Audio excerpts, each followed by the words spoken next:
চলে আসুন বন্ধুরা, রাতের ডিনারটা দেখুন, এই বৃষ্টির ওয়েদারে জমে যাবে।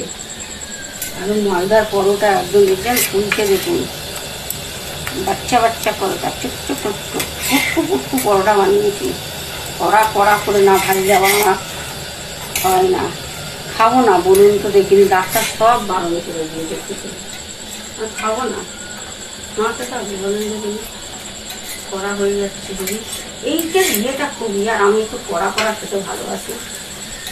আমি কড়া কড়া কড়া কড়া পরোটা আর একটু সাদা আলু চচ্চড়ি বানাবো, বুঝেছেন? খাবো না, ডাক্তার বানাবো, সব বন্ধ বন্ধ করে দেবো, কী বলেন? এই যে তেলটা এনেছি, এই তেলটা খুব হালকা, এই তেলটা খেলে কিছু হবে না বলেছে। সেই